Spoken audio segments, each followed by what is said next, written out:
Assalamualaikum warahmatullahi wabarakatuh. Saya Ika Dini, NIM 119011336 dari kelompok 2. Baiklah, di sini saya akan membahas mengenai asas psikologi kurikulum.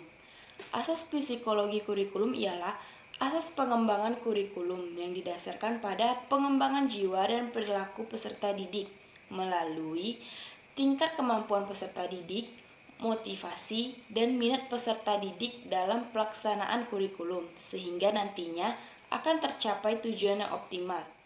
Menurut S. Nasution, asas psikologi sangatlah diperlukan dalam pengembangan kurikulum, terutama dalam seleksi dan organisasi bahan pembelajaran, menentukan kegiatan pembelajaran paling serasi, serta merencanakan kondisi belajar yang optimal agar tujuan belajar dapat tercapai. Sehingga dalam mengembangkan kurikulum harus dilandasi oleh psikologi sebagai acuan dalam menentukan apa dan bagaimana perilaku peserta didik itu harus dikembangkan.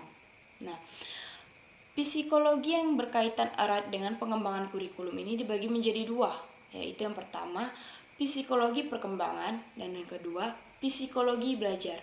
Psikologi perkembangan menurut J.P. Chaplin tahun 1979 mengatakan bahwa psikologi ini merupakan perkembangan cabang dari psikologi yang mempelajari proses perkembangan individu, baik sebelum maupun setelah kelahiran berikut kematangan perilaku.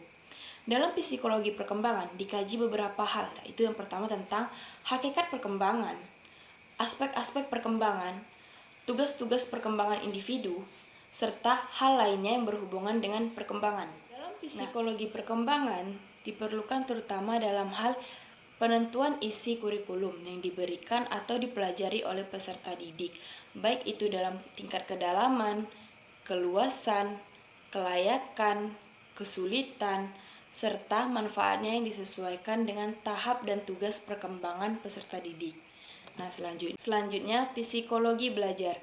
Psikologi belajar ialah ilmu yang mempelajari tentang perilaku individu dalam proses pembelajaran, di mana psikologi belajar ini mengkaji tentang hakikat pembelajaran, teori-teori belajar, serta segala aspek yang berkaitan dengan perilaku individu dalam belajar.